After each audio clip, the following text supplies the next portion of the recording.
Today's reading from the Old Testament, Numbers chapter 21, verse 1 through chapter 22, verse 19. And the Canaanite, king of Arad, dwelling in the south, hears that Israel has come the way of the Atharim, and he fights against Israel and takes some of them captive. And Israel vows a vow to Yahweh and says, if you certainly give this people into my hand, then I have devoted their cities. And Yahweh listens to the voice of Israel and gives up the Canaanite, and he devotes them and their cities and calls the name of the place Hormah. And they journey from Mount Hor, the way of the Red Sea, to go around the land of Edom, and the soul of the people is short in the way. And the people speak against God and against Moses. Why have you brought us up out of Egypt to die in a wilderness? For there is no bread, and there is no water, and our soul has been weary of this light bread. And Yahweh sends the burning serpents among the people, and they bite the people, and many people of Israel die. And the people come to Moses and say, we have sinned, for we have spoken against Yahweh and against you. Pray to Yahweh that he turns the serpent aside from us. And Moses prays in behalf of the people. And Yahweh says to Moses, make a burning serpent for yourself, and set it on an ensign. And it has been everyone who is bitten and has seen it, he has lived. And Moses makes a serpent of bronze and sets it on the ensign, and it has been, if the serpent has bitten any man, and he has looked expectingly to the serpent of bronze, he has lived. And the sons of Israel journey and encamp in Oboth.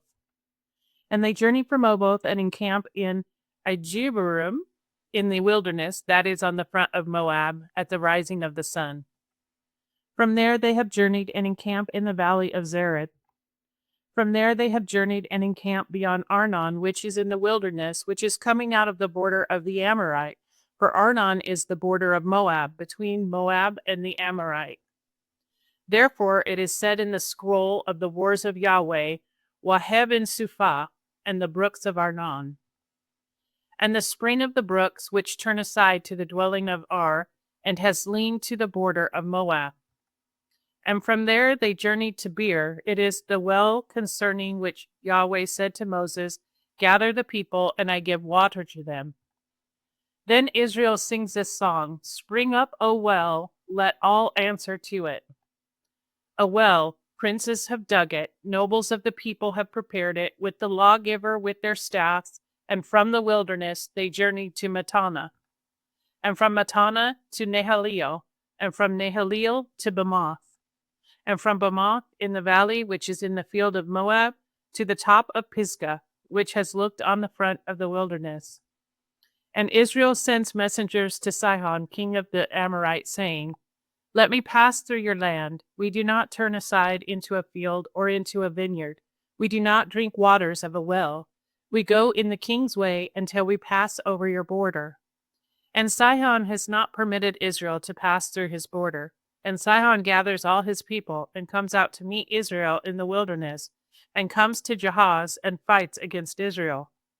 And Israel strikes him by the mouth of the sword and possesses his land from Arnon to Jabbok, to the sons of Ammon, for the border of the sons of Ammon is strong. And Israel takes all these cities, and Israel dwells in all the cities of the Amorite, in Heshbon and in all its villages.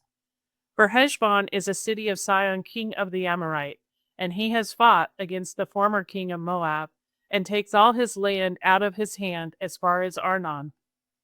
Therefore, those using allegories say, enter Heshbon, let the city of Sihon be built and ready. For fire has gone out from Heshbon, a flame from the city of Sihon. It has consumed Ar of Moab, owners of the high places of Arnon. Woe to you, O Moab! You have perished. O people of Chemosh, he has given his sons as fugitives, and his daughters into captivity, to Sihon, king of the Amorite. And we shoot them. Heshbon has perished as far as Dibon, and we make desolate as far as Nophah, which is as far as Medeba. And Israel dwells in the land of the Amorite. And Moses sends to spy out Jazer, and they capture its villages, and dispossess the Amorite who is there. And turn and go up the way of Bashan, and Og, king of Bashan, comes out to meet them, he and all his people, to battle at Edrei. And Yahweh says to Moses, "Do not fear him, for into your hand I have given him and all his people and his land, and you have done to him as you have done to Sihon, king of the Amorite, who is dwelling in Heshbon." And they strike him and his sons and all his people until he has no remnant left to him, and they possess his land. And the sons of Israel journey and encamp in the plains of Moab beyond the Jordan by Jericho. And Balak, son of Zippor, sees all that Israel has done to the Amorite. And Moab is exceedingly afraid of the presence of the people, for it is numerous, and Moab is distressed by the presence of the sons of Israel. And Moab says to the elderly of Midian, "Now the assembly licks up all that is around us, as the ox licks up the green thing of the field." And Balak, son of Zippor, is king of Moab at that time. And he sends messengers to Balaam, son of Beor, to Pethor, which is by the river of the land of the sons of his people, to call for him, saying, "Behold, a people has come out of Egypt. Behold, it has covered the eye of the land, and it is abiding in front of me. And now come, please curse this people for me, for it is mightier than I. It may be I prevail, and we strike it, and I cast it out from the land. For I have known that which you bless is blessed, and that which you curse is cursed." And the elderly of Moab and the elderly of Midian go with divinations in their hand, and they come to Balaam and speak the words of Balak to him. And he says to them, "Lodge here tonight, and I have brought you back word, as Yahweh speaks to me." And the princes of Moab abide with Balaam. And God comes to Balaam and says, "Who are these men with you?" And Balaam says to God, "Balak, son of Zippor, king of Moab, has sent to me. Behold, the people that is coming from Egypt and covers the eye of the land. Now come, pierce it for me. It may be I am able to fight against it and have cast it out."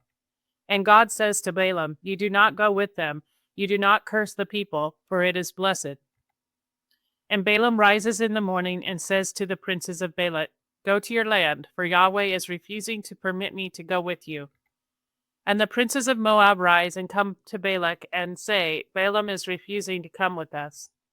And Balak adds yet to send princes more numerous and honored than these. And they come to Balaam and say to him, "Thus said Balak, son of Zippor, please do not be withheld from coming to me, for I honor you very greatly, and all that you say to me I do. And come, please pierce this people for me." And Balaam answers and says to the servants of Balak, "If Balak gives to me the fullness of his house of silver and gold, I am not able to pass over the command of my God Yahweh to do a little or a great thing. And now please abide in this place, you also tonight, then I know what Yahweh is adding to speak with me." Today's reading from the New Testament, Luke chapter 1, verse 56 through 80. And Mary remained with her about 3 months, and turned back to her house. And to Elizabeth was the time fulfilled for her bringing forth, and she bore a son. And the neighbors and her relatives heard that the Lord was making his kindness great with her, and they were rejoicing with her. And it came to pass on the 8th day, they came to circumcise the child, and they were calling him by the name of his father, Zacharias. And his mother answering said, "No, but he will be called John." And they said to her, "There is none among your relatives who is called by this name." And they were making signs to his father what he would wish him to be called. And having asked for a tablet, he wrote, saying, "John is his name." And they all wondered. And his mouth was opened immediately, and his tongue, and he was speaking, praising God. And fear came on all those dwelling around them, and in all the hill country of Judea, where all these things spoken of. And all who heard laid them up in their hearts, saying, "What then will this child be?" And the hand of the Lord was with him. And his father Zacharias was filled with the Holy Spirit, and prophesied, saying, "Blessed is the Lord, the God of Israel, because he looked on and worked redemption for his people, and raised a horn of salvation to us in the house of his servant David, as he spoke by the mouth of his holy prophets, which have been from the age, salvation from our enemies, and out of the hand of all hating us, to do kindness with our fathers, and to be mindful of his holy covenant, an oath that he swore to Abraham our father, to give to us without fear, having been delivered out of the hand of our enemies, to serve him in holiness and righteousness before him all the days of our life. And you, child, prophet of the highest will you be called, For you will go before the face of the Lord to prepare his ways, to give knowledge of salvation to his people in forgiveness of their sin. Through the yearnings of our God, in which the rising from on high looked on us, to give light to those sitting in darkness and death shade, to guide our feet to a way of peace. And the child grew and was strengthened in spirit, and he was in the deserts until the day of his showing to Israel. Today's reading from the Psalms, chapter 38, verse 1 through 6. A psalm of David to cause to remember. Yahweh, do not reprove me in your wrath, nor discipline me in your fury. For your arrows have come down on me, and you let down your hand on me. Soundness is not in my flesh, because of your indignation. Peace is not in my bones, because of my sin. For my iniquities have passed over my head as a heavy burden, too heavy for me. Stunk, my wounds have become corrupt because of my folly. I have been bit down, I have been bowed down to excess. I have gone mourning all the day. Today's reading from the Proverbs, chapter 8, verse 1 and 2. Does wisdom not call, and understanding give forth her voice? At the head of high places by the way, she has stood between the paths. John is his name. Praise God.